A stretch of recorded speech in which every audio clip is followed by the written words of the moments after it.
Hello everyone, and welcome to game one of this amazing match of Trauma versus 6. We have never had playing the nurse for 6, and so far not really finding anything.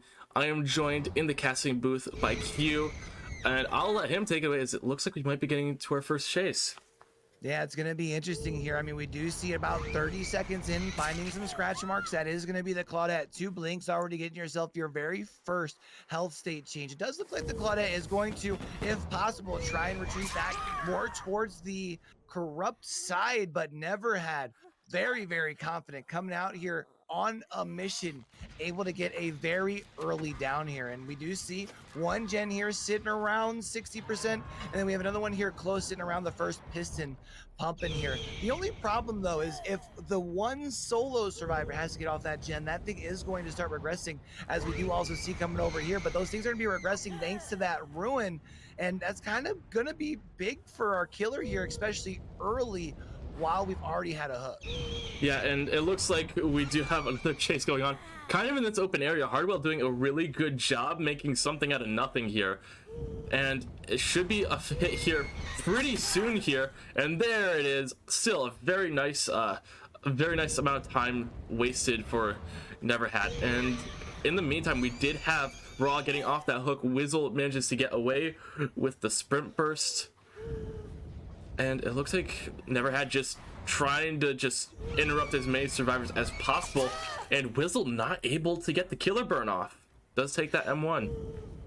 Yeah, this is going to be tough. I mean, yeah, we haven't established a second down just quite yet, but 1, we do still have the ruin, and 2, right now anybody that is currently working on a gen is going to be slowed down by 15%. Thanks to that, the Nanophobia now going to be finding our Adam. A second blink here, going to be seeing the Dead Hard come out in order to be able to avoid the down here. That is going to buy a little bit of additional time, and it looks like we also see a reset across the map onto our Claudette. It's interesting that we haven't seen our first gen just quite yet, which leads me to believe maybe we've got some survivors split across multiple gens, but with ruin not being cleansed yet, we could be spelling some disaster here for our survivors. Yeah, I just took a look at Never Had's build, and it is all gen slowdown. No, Ed. This is confidence that if given enough time, Never Had can get that 4K. And I mean, this is crazy, right? Like, look at this though. Our survivors haven't been able to find the ruin yet, and you get the down. Never Had on a mission. Yeah, I mean, this is not looking too good for 6 right now, and it does seem like it's just going really well for Never Had, and setting their survivor teammates up for an incredibly easy survivor. Wizzle gets saved right off the hook. Borrowed time coming into effect. That's gonna be big here on Wizzle. It looks like maybe Never Had might be going for our tunnel out process here, trying to locate a survivor. We do see we're at least able to push somebody off this gen in the middle. That thing's right around 75, maybe a little bit more. So pretty well getting close. Oh, we find a Claudette here as well. That's a 3rd tag. So now again, 3 entrant survivors. That's 3 stacks with the Nanophobia, 15% slowdown on anybody currently working on a gen. That's part of what's really given Never Had all of this time to be able to just continue vibing and chasing survivors. Hasn't worried about the gens, and yet we haven't seen one get popped yet. Yeah, well, the caster's curse right there. Gen gets popped, but given how long that first gen took, this is just looking incredible for Never Had and 6, I guess. Trauma, I mean, so far they aren't like completely falling apart. You can see they're still able to do things, but that last hit means 4 stacks with the Nanophobia, 20% slowdown. It's gonna be hard to get anything done other than a reset. Yeah, which of course, you know, the reset then of course pulls your hard survivors off of the gens too, which means those are going to be regressing with the ruin. Looks like we're actually going for a slug here. Never Had really coming out trying to set pace in the first match of the week, or first match of the season. Yeah, I mean, right now just looking for this Claudette who is dead on hook. Raw just doing what they can with pretty much nothing. And we know there's no dead hard available. There might be a decisive though. I'm gonna actually check that real quick. There's the unbreakable decisive on Raw, and 24 minutes goes down. Whizzle gets reset, and we should be able to see Raw either gets up off the ground with that unbreakable or gets picked up, and Neverhad seems to just know. And that second it took Neverhad to realize that the Claudette had gotten up might be the second that Raw needed. 24 minutes also up off the ground. All of the slugs that Neverhad had are gone, and that ruin is gone too. Yeah, this is big here. I mean, this is going to be our survivors fighting back. I mean, we've walked by a couple of gens, or blinked by, or flown. Anyways, we've been by a couple of gens that have a decent amount of progress. Now, at least we don't have to worry about regression onto those generators. We do still have to worry about the Thanatophobia, though. That is going to be getting what it's supposed to do, slowing down these survivors here. Of course, with the sacrifice, you do lose that stack of the Thanatophobia, and it does look like the Nancy will be getting healed here shortly. But I mean, honestly, still sitting at 4 gens, Neverhad got to be feeling good. Yeah, I mean, especially you have a survivor out of the game. It seems like we have a music bug. I'm gonna go ahead and fix that real quick so we don't have that music blaring in our ears. Yeah, it's looking really good for Six's killer right now, and right now just going after Hardwell on the edge of the map. And there's gonna be the first hits, and then let's see what Neverhead does to get around this dead hard. Yeah, it's gonna be interesting here. I mean, honestly, right now, I feel like you kind of have options on, even if this is the survivor you want to continue chasing, or if you want to leave that little bit of slowdown, push some. Well, I guess never mind. With the ruin cleanse, might as well just go ahead and take this Adam down. Even though they are buried into the corner of the map, trying to at least make this process take just a little bit longer. We can see we've got 2 gens about 60-65+%. So I mean, we'll at least be able to maybe potentially be getting down to that 2 gens needed. But I mean, Neverhad's come out at such a strong momentum in the front part of the trial. Now even seeing this gen, going to be seeing those orange sparks, 25% regression, thanks to that pop goes the weasel, getting the borrowed time hit here onto Hardwell. And I think especially getting the borrowed time hit makes an easy decision to go for the tunnel out. Swing and miss, probably didn't need to use the dead hard, but definitely understand why they decided to go ahead and do so. Moving towards the end of the map, and you know, now the question is, where's the D-strike, right?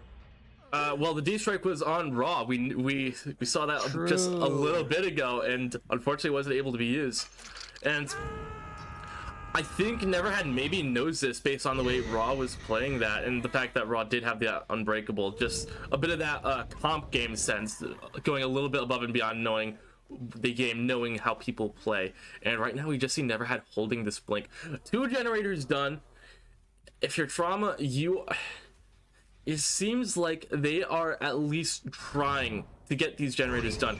If they can't get anyone out, they're going to do their best to make sure that they get as many generators done to make as flexible as a win condition as they can get for their killer. Yeah, and it's interesting here because I feel like I understand as far as Neverhad wanting to basically get to secure this kill here. I mean, you kind of get to do it. I don't want to call it for free. You could still be potentially losing a gen across the map, but we had seen them not really even go far enough away to really get used out of that pop this time around. Oh, we do see though Nia moving in. Unfortunately, has more patient, able to get the grab just the right time. Nia though now going to be going down, and I would imagine at this point Neverhad going to just go ahead and finish this tunnel out process. Because even if you leave the slug here, that would at this point require the Nancy to have to rotate off of that gen. That means no objective work is getting done, except now it does look like we're just going to go ahead and secure this hook. Yeah, I mean, Hardwell basically disappeared, and if you leave Whizzle on the ground for too long, then there will be a pickup, probably. But in the meantime, 24 minutes, finished another generator. I've got to say, for losing a survivor at 4 gens, they're doing a really good job of doing any gens they can. But I believe we have a 3 gen on the top side of this map here. So it is going to be rough to get any more progress. Actually, scratch that. It's a 4 gen. That's even worse. This might be the end for Trauma. Yeah, I think at this point, it's more just a matter of when than a matter of if the 4K comes out. But you mentioned before, as far as from Trauma thus far, they've been fighting really hard since the elimination of their first teammate. Maybe they can devise a game plan here to at least get one of these generators done, and then maybe even still make an end game sort of play here. I mean, you've got one of your survivors. I mean, you've got plenty of stages still left in this game. I think one of our survivors is fresh, if I'm not mistaken. But so you can make some big changes that way. But it's just going to be tough. You mentioned how tight this 4 gen is. Yeah, I mean, we were talking about the RNG on Suffocation Pit, but it's still a factor on all of these maps. And we do see Hardwell trying to get some work on it. And you did mention one of these survivors are Fresh Hook, and that is going to be 24 minutes. Who is getting chased right now? So I think if you kind of have a really bad situation, and on one hand you want 24 minutes to be chased as long as possible so that way Hardwell can finish a generator. On the other hand, you want 24 minutes to just get away so that way you have that person who is Fresh Hook possibly escaping through the hatch. But it looks like 24 minutes not in an amazing spot right now. You have this pally here, you have Shaq, but this is Nurse. There's not a whole lot of line of sight blockers you can use. And yeah, 24 minutes just runs to the edge of the map, goes down, and is going to get slugged. Oh my gosh, imagine slugging for the 4K. We're sweating out here. We do indeed be game man. No, yeah, we're moving up here towards the main side of the map. Doesn't look like we were able to buy just enough time, as we do see this generator. I had a lot of progress on it, right? That 4th piston starting to have a little bit of motion to it. Less than 20 seconds of repair needed, but at this point, it's kind of understandable. However, we do want to make sure that we don't lose track of this slug, because as you had mentioned, it is a fresh up. That would be a lot of points to lose through a bleed out. We do find Adam very, very quickly. E to outplay, my friend. That is going to be a little bit longer for this chase here from the Adam, thanks to the dead hard. Never Had, however, is going to be able to continue with the tracking through the jungle gym here, left with the scratch marks that are behind, able to find through 2 more blinks. There is the down. However, it does look like Never Had has the right. I mean, you talked about the game sense Never Had's already been showing through this trial thus far. Probably understands the situation. The person that we just downed is on death hook. We would rather secure our slug here first. I mean, we do see that the slug is trying to position themselves around the map. However, we do see on Never Had screen right here, that's the slug trying to pull away. And of course, with that being their fresh hook, they've got plenty of time to locate their other slug. So this looks like it's going to be a 4K at just 3 gens complete. Talk about a way to start the season. Yeah, definitely an impressive performance from Never Had. I mean, we talked about this player coming into this round, and rightfully so. Never Had just an incredible performance. I'm not quite sure what they're doing right now. Oh, maybe unsure of a possible deliverance. Yep. Yeah, we did see that on Raw, but it wasn't used, I don't think. So possibly just a little bit weird. Yeah. Yeah, the deli curse. You bring deli, you're the first one hooked. But yeah, maybe just, yeah, I think Never Had's just trying to play around this deliverance. Obviously, we have some information that Never Had doesn't, so just playing a little bit cautious. And rightfully enough, that hook is right next to where Hatch would spawn. Yeah, I was gonna say that's the big thing too, especially in this situation, right? Because yeah, we probably know this is your death hook here. I mean, we know that Never Had's got some good sense. They've shown that multiple times through here, but now going to be that second stage is Force going to be going ahead and picking up the slug. And I'm not sure what resolution y'all are watching this in chat, but that does indeed look like a 4K to me. Before the gens are even done, not only before the gens are even done, but before a fourth gen is even done, which makes the condition, honestly, really, really easy. I don't want to say easy, but makes a very obtainable win condition for 6 survivors coming out, right? Yeah, and like you said, it's very winnable for the survivors of 6. But at the same time, despite losing that first survivor so early on, the survivors of Trauma did, quite frankly, an incredible job cranking out those last 2 generators and giving their nurse player a little bit of wiggle room, because we talked about how Cold Tower might just become 4K Central. So it really is just a matter of when. And I think as nurse on this map, getting a 4K before 3 generators are done, I think that's a very possible win condition. Yeah, I think the big thing there, and I mean, we even saw it from our killer here, Neverhad, right? I mean, didn't even bring in any sort of end game perks. I know you had mentioned that during the trial, and now at this point, our killer coming out for Trauma is going to be forced to do the same. So do you think we're going to be seeing a similar sort of build, or do you think this is one of those situations that we have seen a couple of other times in comp recently where, because you need additional slowdown, do you think we might see a perk like Dying Light get introduced? I'm with you there, with like the interesting perks, but I was thinking more of the old-fashioned Devour Hope gamble. Although, given what I've seen from these players, I think if they do try going for that Devour Hope, I don't think it's going to pay off, especially on a map of this size. But that is definitely a very possible strategy. You know, you say, all right, I'm going to take a gamble on this perk. If it works, we win. If it doesn't, we lose. I do see that being a possibility. But we will find out what happens with that right after the break. Hello everyone, and welcome to a little bit of a different nurse build. We do see that Devour Hope that I mentioned, and I'm really happy because I called it. It's a very nice first hit, and it does look like those blinks are working once again, and a very early first down. I really do think having it be on the right server did make that much of a difference. That's what I like to think anyway. And it looks like Fallen Art is looking to just hook the survivor in the corrupt. I was gonna say maybe going for that back hook, but that didn't seem to be the case. And it does look like Oyer is cleansing one of these totems. That's either going to be the Ruin or the Devour Hope. Decides to get off of it, because he did get spotted, and only one survivor on a generator. And you want to know what I want to know? You don't want to know what I'm intrigued about right now, Will? So, what? You had mentioned the change in the perks, right? Yep. So we've got the Devour Hope with the Ruin. We had seen the one survivor get off of the Ruin, or get off of the Hex Totem. I wonder if someone walked by another totem. Oh. That's the Ruin gone. That's the Ruin gone. I was going to say, and if they happened to see that 2 were lit and that they thought it was haunted ground, I thought maybe they were going to leave both of them up and maybe just fight through Ruin, but that's not going to be the case. So they've already gotten a quick save. They've gotten themselves the Ruin cleansed as well. They've also got their Adam here cornering up all the way back here by the rock going down.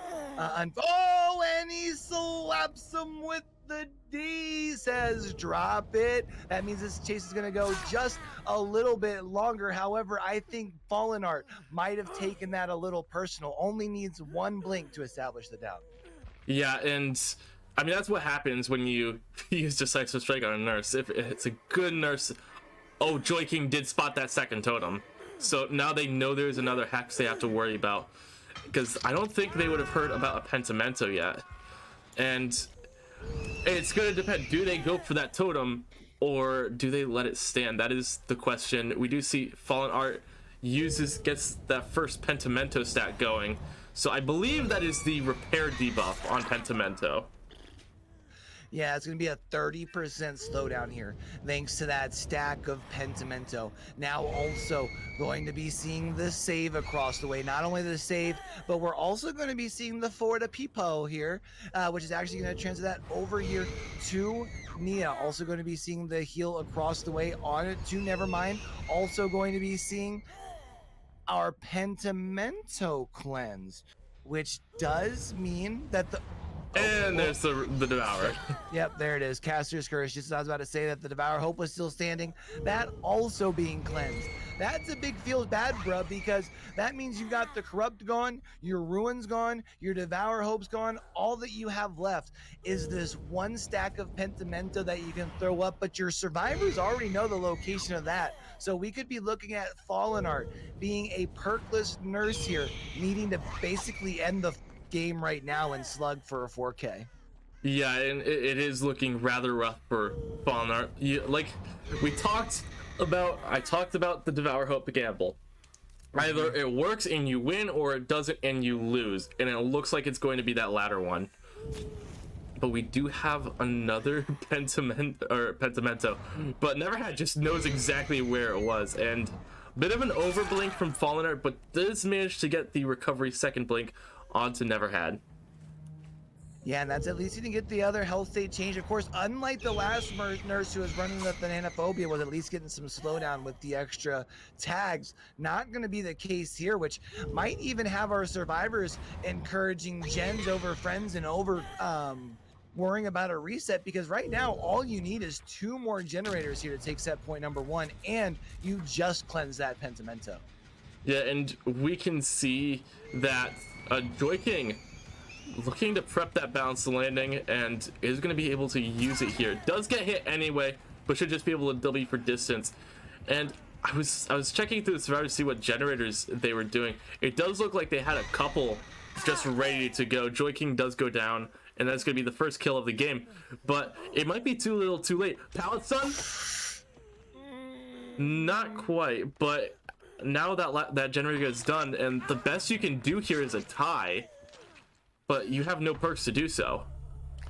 Yeah, you have no perks to do so, and you literally need the game to end right now, right? You can't allow another gen to get complete. You've got 2 fully healthy survivors. The one you're getting in a chase with right now isn't even the injured one. Really, preferably, you would like to have been finding the Nancy, putting them down on the ground to go night-night, and at least finding someone else relatively quickly here. Right now, you have 2 survivors, probably, honestly, split up amongst 2 separate gens, splitting the pressure here, because, again, all you need is just 1 more generator complete.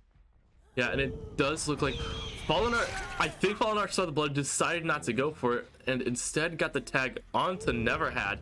And this could be a quick another blink, but mispredicts where the ace had gone. And Fallen Art going back to the generator, spots Rizu. And my question is, where's Oyer in all this?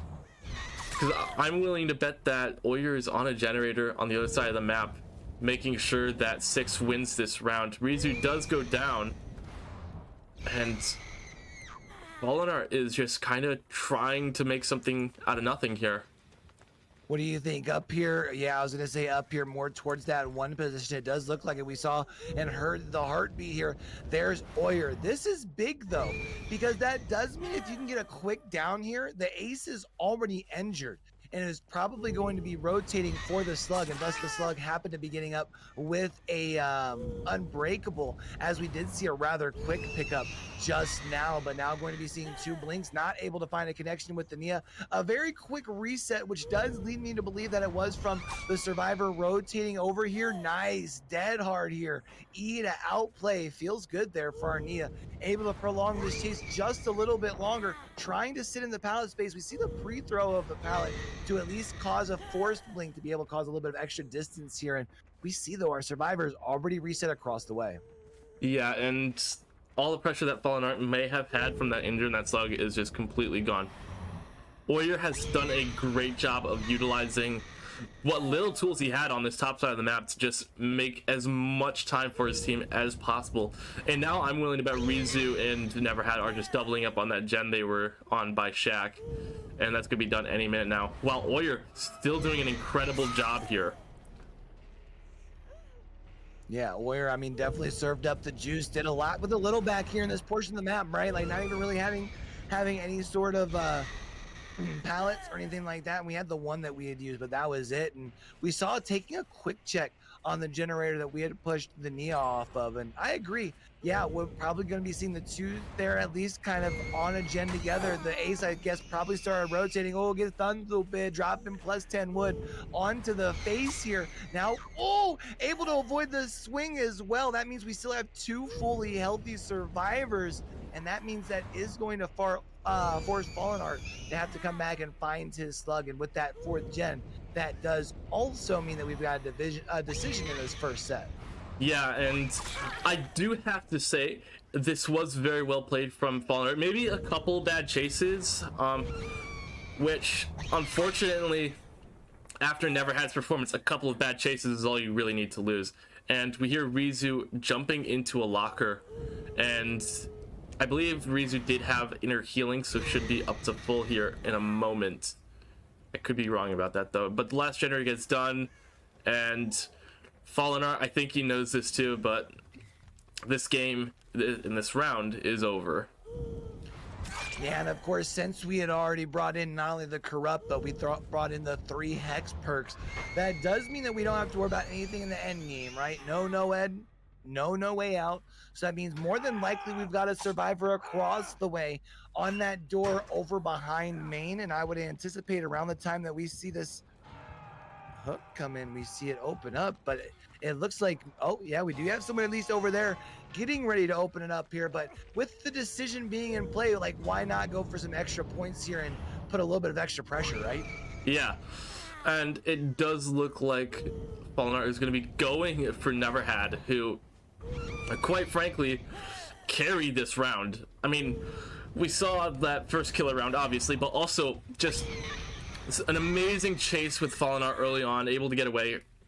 There's that second win coming into effect as well, and there's the hatch open. Fallen Art opting not to close it, but just able to do so much. Got the pickup onto Rizu a little bit ago, and just played this round as a whole really well. And right now it's just a 1v1, but Neverhad's all the way across the map, and Fallen Art, it's unfortunately just not in the know there. And that is going to be it for this round. I had to say, that was a really fun round to watch though. Is that a renewal that we saw there from Neverhad as well, if I'm not mistaken? Yes, sorry, renewal, not second win. That is the old perk name. Yeah, don't need Netflix coming after us, you know what I mean? Yeah. No, getting the renewal though, and then I also saw they had the med kit there as well. But interesting play. I mean, talk about a big value there, because was able to basically just kind of dive bomb back into the map, that way you can get the heal, and that made Fallen Art think that you were going back towards the hatch. That's why they went back that way instead, just able to walk right out the door. Really strong performance here, if we're being honest, from the survivors of 6. Yeah, and that was just a strong performance from 6 in general, not just the survivors. We like 100%. I do think Neverhad kind of carried that whole round. So that's my thoughts on it. The final score there was 46-10, so a very impressive round from 6, a very nice first showing. But now we're moving on to the Blight round, and if I recall correctly, this was... No, I was not right. I was not right. This is 6's pick.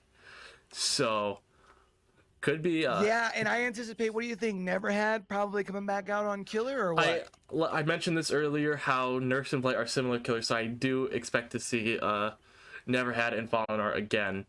So, but we will be back with that Blight round after the break. Hello everyone, and welcome to Trauma versus 6. We've got Wizzle playing the Blight for Trauma. Not what I was anticipating, but also I'm not disappointed either. Wizzle is honestly one of my favorite killers to watch ever since he did a big play in, I think it was Halloween 2021, or no, 2020. I think ever since then he's been my favorite killer. But already we do have the Shack palette down, and it looks like Wizzle is out for blood here. Yeah, good old comp dropping gamers, am I right? Throwing Shack palette 5 gens, very unfortunate here. Already going to be seeing a tag though onto our Nia here around that 45-second mark here into the trial. Also seeing a sound notification over in this corner, a very quick pallet being thrown. Of course, the Blight's ability to tear through those pallets really quickly is going to be something that the survivors definitely don't want to overlook, because we can see there Nancy didn't really have anywhere to go, quickly taking an M1, now moving back in this middle area, which of course on the suffocation pit, depending on the RNG you have, can prove to be pretty dangerous. Was trying to get to the pallet space, but no buenos.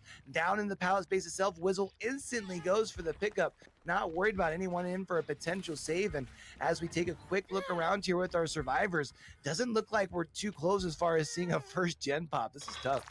Yeah, and I do want to point out, Dying Light, the perk that you mentioned in preparation for the last game, but we do see it this time. Unfortunately, not going to be at any stacks because that was the obsession that you just hooked. But Joy King getting hits, very nice to kind of make some progress. And it looks like Joy King kind of just disappeared off the map, but you do get that extra stack of the Natophobia, now at 10% slowdown. And we see the scratch marks, and I believe that was Oyer we just saw there, looking to just put yourself between the survivors and the hook. And we might see a chase here, I'm not quite sure.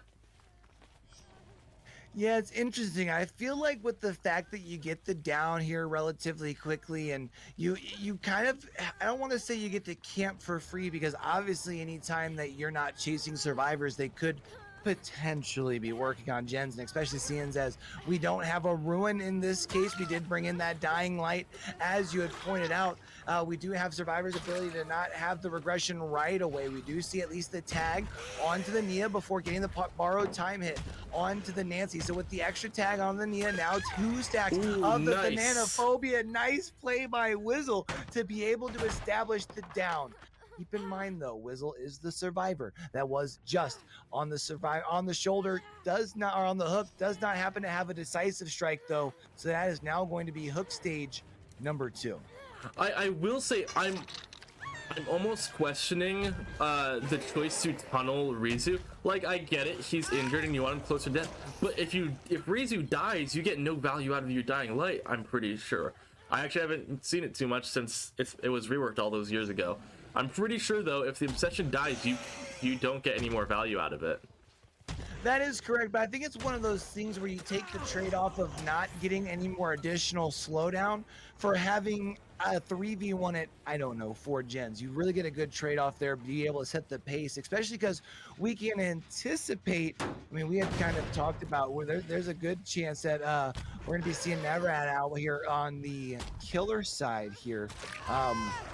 When it comes to the next trial. So you really want to set that bar high, because we can anticipate they're going to be coming out with some fire. There's the For the People, which is a very bold strategy, I must admit, Cotton. Let's see how it pays off for him, because that means now we have 2 survivors down on the ground. And Wizzle, honestly, I feel like it makes the decision to tunnel that much easier, because Ace has to get off the gen now, right? Yeah, and now that Rizu isn't the obsession, you don't lose any of that Dying Light value. It does look like the slugs are going to get picked up, but now you get a survivor out of the game, and you don't lose a perk for it.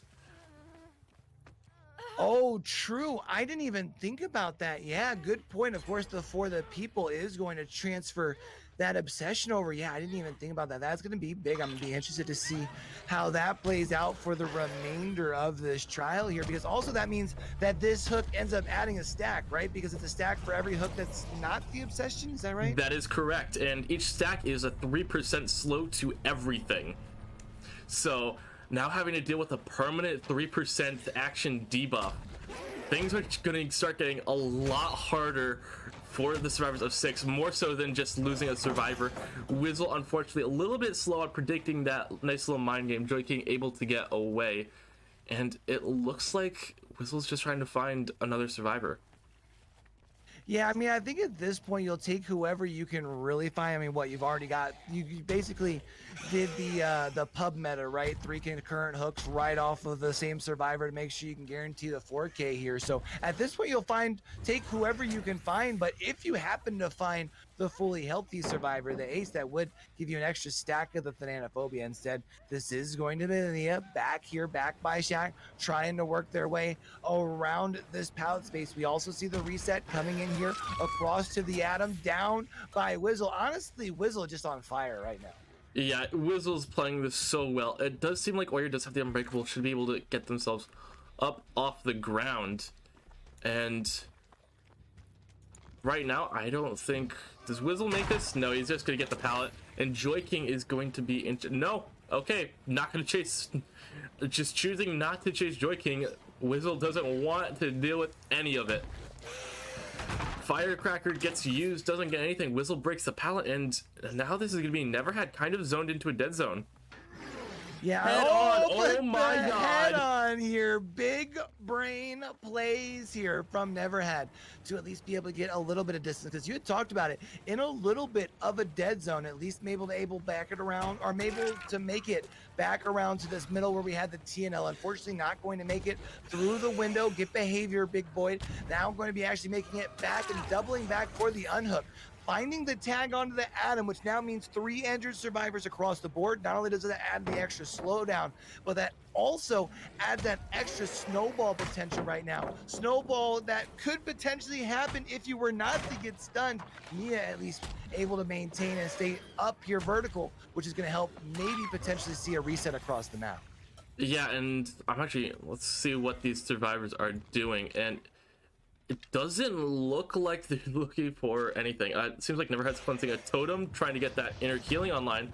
Nice little dead hard from YoBoyCue, and Wizzle trying to just get the hit, and uses almost all of those rush stacks or rush tokens. So not quite able to get anything. We're gonna see some mind games coming out here, and now the power is back up, so we should be seeing it. Yep, there it is.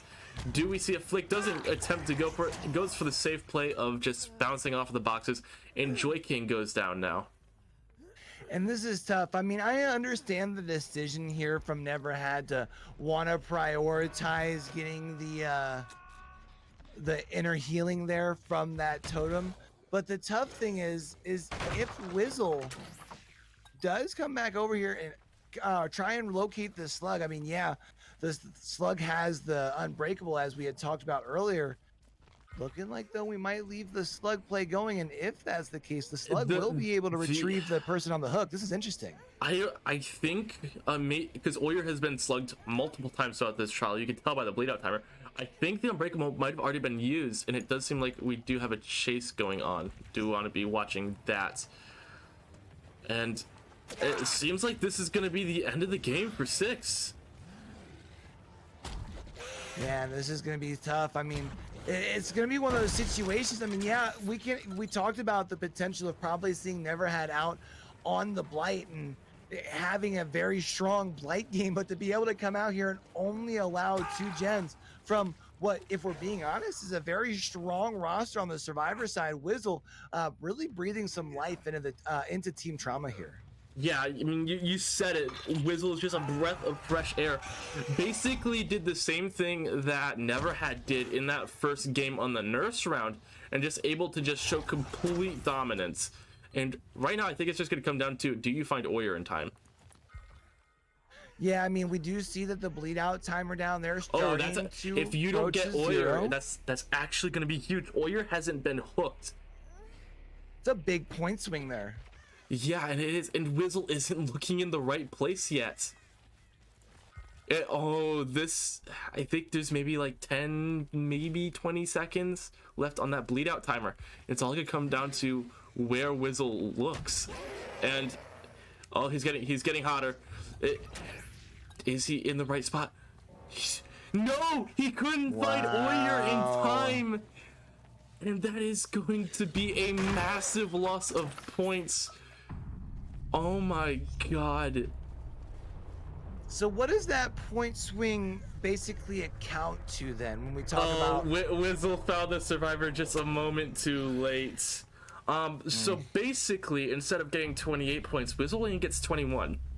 That is a huge difference. So that now makes it, what, 21-4. So it's still a 17-point difference. But that means it's still what the equivalent. Essentially adds what couple more gens that the survivors I have to get done in the next trial, right? Yeah, something like that. Yeah, whenever there's a bleed out, I never know how these 4K calculations work. Right. Yeah. I mean, because so things get weird, yeah, especially if they're outs and things. For sure. All I gotta say is by having Oyer bleed out, having never been hooked, this just got much more winnable for these survivors of No, never 6. been was on a hook. Or not never. Oyer. Never. I don't think we were looking at it. Oyer hadn't been hooked. I don't think. Oh, you said never been hadn't. Been Yeah, hooked. yeah. I fumbling the words. It's fine. But yeah, that one little thing. I don't even think that was a misplay. I think Wizzle was just looking in the wrong spot. I mean, actually no, Wizzle was looking at the right spot, just wasn't looking fast enough. Yeah, there wasn't enough time. So that little bit might be what gives 6 the win here in this round, but we will find out right after the break. Hello everyone, and welcome to round 2, or game 2 of round 2 of Trauma versus 6. Now, and by we, I mean Q, did some thinking about the win condition, so I'll let him explain. Yeah, it's kind of interesting here, right? Because we had seen what looked like was going to be a 4K. I think it was, 2 or 3 gens complete? I think it was just 2 gens complete. But with the score, as you'll see at the top of your screen right now, being 21-4, that means it's a 17-point difference. Whereas if Never Had here just gets the 4K at all gens complete, that means that's an 18-point difference in favor for 6. So 6 would actually be walking out here with the 1-point difference. So because of the bleed out, you went from essentially the 4K at a couple of gens needing to be the win condition to where now you need to get stages out the door. This is tough. Yeah, so basically, to sum that up, Trauma needs to get someone out. That's the bottom line. Trauma needs to get someone out. And yeah, we do have our first chase here. Fallen Art taking that hit, and we do have Never Had playing the Blight for 6. Now this is what we thought was going to happen, but apparently Never Had isn't the usual Blight for 6. So I don't think this is much of a downgrade from whoever they had planned, but I mean, this is still maybe not what they would have wanted. And it looks like we just have Never Had trying to pressure these generators that aren't affected by the corrupt intervention. And we do see a survivor here. Raw decides to go with the slow vault, isn't quite able to avoid the hit. Yeah, and we are going to be seeing here now at this point.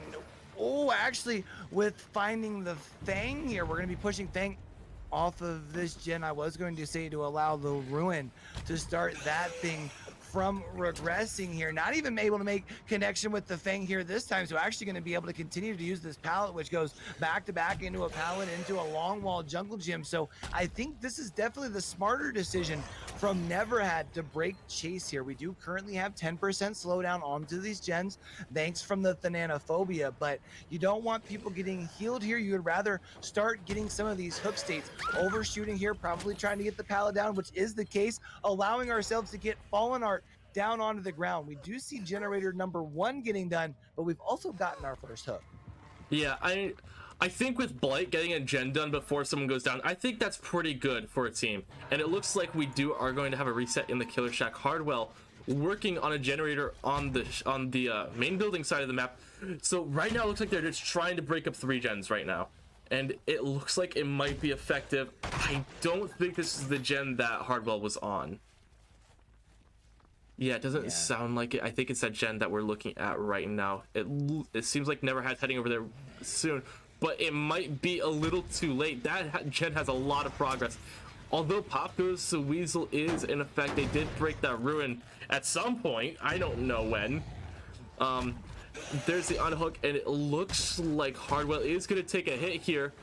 No, not quite. Never Had not quite able to reach some of these flicks, and they're missing just by a little bit.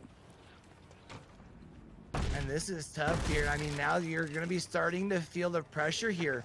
is Neverhead going to be working around the main building here. Now going to be able to get the tag onto the ace. Wasn't the Claudette that we were probably trying to find here originally, but it at least adds another 5% slowdown onto the generators. And we do see now moving back to Pride Rock, going to be seeing a little bit of distance made. Don't know for sure if that was a balanced landing or not. I feel like we probably would have been able to make just a little bit more distance, but Ace now down onto the ground. Very quick pickup. If I had to guess, we will be probably seeing this person put up onto that hook back behind main. We see 2 survivors paired up on generator number 2, which is going to be complete here shortly. But keep in mind, survivors need to get out the door. And with that only being generator number 2 and 1 person setting up for the save, I feel like we're lacking a little bit in the objective category.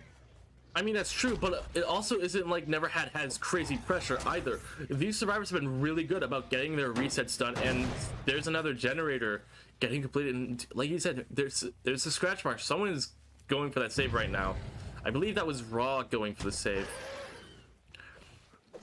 And again, missing that flick by just a little bit.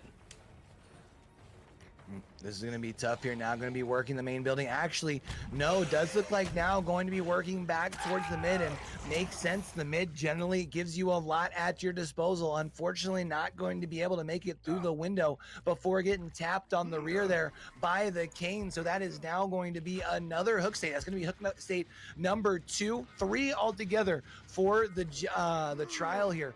Oh, we see though getting a little close. I don't think you're going to be able to wiggle off just quite yet, though. Unfortunately, that's just one of those situations. We were able to rotate all the way back, and I promise you, the Blight more than likely is not sitting there dead looking in our eyes. Yeah, just a spectator bug here. Now going to be able to sit on board with the Blight. I think we've located another survivor here. Maybe we have. It looks like Wizzle and Raw both kind of just walked away calmly to avoid the Blight's detection. Although I do have a little bit of an off-topic question for you. You mentioned Pride Rock, but if there's 2 hills, which one is really Pride Rock? Well, you'll have a Pride Rock top side and a Pride Rock bottom side, right? Well, no, they're both on this side of the map, and Hardwell just taking that bar time hit combined with the sprint burst. He's just gonna hold W, but holds W the wrong way and goes out onto the ground. This is gonna be a quick tunnel, but they do finish another generator. However, we are looking at this kind of pseudo 4gen we were talking about here, where there are a lot of generators relatively close to each other. We've got the 3 in the line here and then the 1 by the other hill, and it's going to be rough for these survivors, especially now that they're down a member. Yeah, I mean, the game completely changes when it's a 3v1. I do think, though, let's take a look around. Oh, gonna be able to drop the pallet before actually getting the M1. I think our survivor squad here, if I'm not mistaken, has done a pretty good job of at least not playing into a really tight 3-gen. I think we still have the middle gen that could be kind of intact with these top side gens here, that you could kind of consider a 3-gen, especially with the Blight's movement. But I would imagine they're probably trying to break that up right now as we speak. But this is going to be where the objective starts slowing down. It's going to be where our survivors have to make sure they're starting to play more precise, because when you have 4 people in a trial, you kind of have where one person's on a hook, one person's in chase, one person's rotating in for the save, which still puts one person on a gen, but that person who's on a gen is no longer in the game currently. So you've got to try and get the most you can out of these chases. Yeah, and you mentioned we're slowing down. If that bleed out hadn't happened last game, you know, no worries. You finish 1 gen, you win. But this is actually starting to take a turn for the worse for Trauma. And it looks like we had another survivor here. I think that was Fallen Art here. I'm not entirely sure. Yeah, Fallen Art here. Looks like be the one going for the save. And doesn't get the fast fault. Wasn't standing far enough away from that window in order to get the fast fault, and does end up taking the M1, and it looks like Raw's just going to go second because of it. Yeah, that's tough, right? Like, you don't want to end up dive bombing into the hook and end up being down on the ground, then in turn forcing Fang to have to make this decision of having to come in for the save 2 people, because you do need 2 more gens complete. I don't want to overstress that too much, but we do need stages out here. We hear this gen behind us has quite a bit of progress. Looks like we had an unbreakable in play, which allows us to get the unhook here. But now with the tag onto the backside of Fang, 3 injured survivors means even when we are working on generators currently, slowed down by 15%. Yeah, and there's Raw back onto the ground. That isn't what you want to see.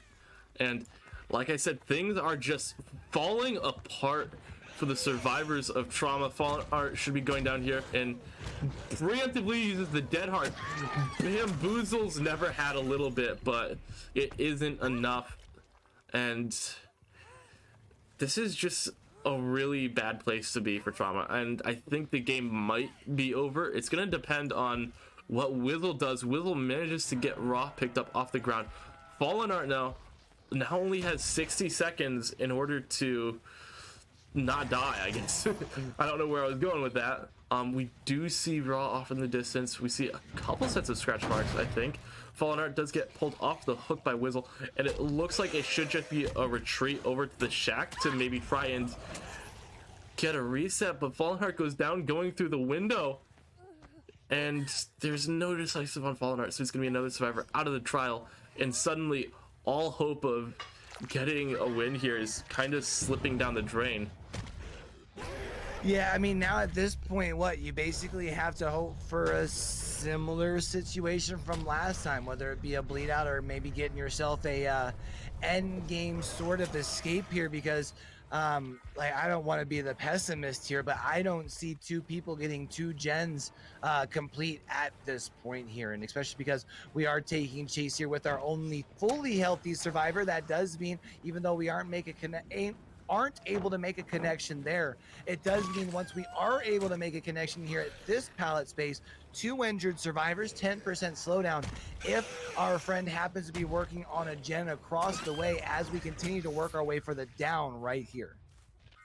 I will say, I think the best chance of getting anything done is for Raw to just book it over to this side of the map, and a very nice little juke, I gotta say. Oh wait, we double pallet. Wait a second, is this 2016? Hold up. Yeah, pretty wicked setup. I mean, I thought I had seen that earlier, and to see it coming back into play here at the end of the trial, this is big, because of course that's going to allow this chase to go even longer. Here's going to be a swing and a miss here, reaching for the down. Oh, pixels away from establishing down. Now going to be taking this chase into the shack. Should be, gets stunned, stupid. Plus 10 wood to the face of Never Had here. That's going to allow even more distance. This is big, because this is going to prolong this chase, which now allows more time for our slug across the map to try and do something similar to what we saw in the last trial. If Wizzle bleeds out here, we will have a tie. Imagine. So, actually, wait, is that a tie? No, that is not a tie. It would be a win. Because 6 only completed 2 generators and Trauma finished 3. So it is just going to come down to how well can Wizzle just hide as a slugged survivor. Because, yeah, Raw is going to die. It seems like we had some sort of bug with the UI. That's the new bug, didn't you know? I remember I ran into it in one of my few games, and if a second instantly stage close, is forced, it doesn't show on the screen, so it doesn't even show the stage for you, like on the left hand side. Like, I still would have shown it as the first stage survivor, and then when they go on the hook, they get second stage and eliminated just like that. Gotcha. I think the play here really needs to be just avoid getting spotted at all costs. Because if Wizzle cannot be found for what, I think that's like another 2 minutes left on that bleed out timer, maybe like a minute and a half or something like that. If Wizzle can avoid being found and bleed out, I think the win goes to Trauma. Yeah, I mean, you got to keep in mind that the bleed out timer for a survivor in Dead by Daylight is 240 seconds. So, right, so that's 4 minutes. You talked about, I think you said what, around a minute and 20, minute and 10 is about what you were expecting to be left. I think that's about right here. And man, this is tough because you don't really necessarily want to just hide edge map, because of course the Blight has the ability to traverse the edge map, and I mean we kind of see that's the strategy right now. But I mean, oh, and there's Wizzle. Oh, there's no. Wizzle. Unfortunate. So close yet so far, and that is going to be the win for 6. That set point 2, right? And they won the first set, so that's the early decision. Yeah. 6-1 the first round, and here they are winning the second round, and just like that. What's crazy is it almost looked like we were going to be going into a third set, in my prediction of 1-1-1 as far as the set base would have been the case, but ends up being that one bleed out makes me wrong, which I believe would make you right. I mean 2-0 on the sets. Yeah, I said 2-0 on the sets, and not the reason I thought. That is not what I thought was going to happen. But man, really close matchup for a 2-0 though. Yeah, I feel really bad for Trauma there, because that one bleed out lost them the game. That's all there was to it. I think a lot of people would say that a bleed out sort of scenario like that is a little traumatizing, right? Okay. We got Mr. Funny Man over here, everyone. Hey, I mean, I graduated from Dad University. I don't know what you want me to do. You know what I mean? It just comes natural. That is fair. That is fair. But yeah, this was a really good game, and man, I'm really happy with how this played out. Yeah, I mean, honestly, when we talk about this matchup, I mean, it played out really, really well, and I think it shows two teams that you talked about. Even though there's the potential of the 2-0 like we saw, it shows just how close we can probably anticipate a lot of our matchups to be throughout the season. Yeah, definitely. And I have to say, if I had to pick one player who stood out, it would have to be Neverhad. The performance on the Nurse, the chases as a survivor, and then the performance here as the Blight. It felt like Neverhad kind of just carried the team. And I mean, we have awards starting this season. Like, we're starting to hand out like individual awards, and if Neverhad can keep performing like this, they might just turn out to be an amazing MVP candidate. Yeah, it's definitely going to be interesting to see moving forward, not only the performance as far as when we talk about overall here from 6, but definitely for sure from Neverhad. Going to be we'll definitely be keeping an eye on that there. But with this coming to a decision, that does not end our day as far as for Comp DBD, right? It is not. We have one more match after this, Dawn versus Eternal, though. It is worth mentioning, I'm looking over at my fourth screen over here. Yes, production has all the screens. I'm looking at my fourth screen. It does seem like it might be a little bit before we can get that match set up. So I think we're going to take a break, and we might try and come back and do an interview with one of the players from 6. I don't know. That was something we did kind of impromptu yesterday. That's one of the things where we would like to do this season, is be able to consistently interview players from the teams, but we got to like build up a process for that and all that stuff. But until we either get the match or the interview, we're gonna head over to a break, and we will see you with one of those two things in a bit. Hello everyone, and welcome to a nice quick little interview we've got here, and a little bit of delay from Streamlabs as I just saw the double transition. But I've got Joy King here with me for a quick little interview. Say hello. Hello guys. So, like I mentioned, something new we're doing this season is interviewing players of the teams who win their matches. And the reason we're doing that is to get some insight as to, like, we're trying to obviously comp people who watch comp aren't just comp players, so we're trying to give people that insight as to what it's like playing. So for my first question is, how did you feel playing this match? I mean, we know this was a tough match because of its trauma. They have a lot of history and stuff, but we were excited. Honestly, there was a lot of nerves, but it was a really fun match to play. Honestly, it looked like it was a fun match to watch. So we enjoyed playing every minute of it. We had a lot of fun, that's for sure. So going into this match, what did you think was going to happen? What did I think was going to happen? Yeah, like did you think this is a really good team, we might lose this, or were you like really confident, like, yeah, we got this? I mean, we knew we were going to be able to put up a fight, you know. Like, we knew we were going to give them a match, give them a challenge. Like, we practice a lot, and we're confident in our abilities. All right. So we knew we were going to give Trauma a challenge, a run for their money. In that All way. right. And I got one last question for you. How do you think you and your team are going to perform for the rest of the season? I think we'll do very well.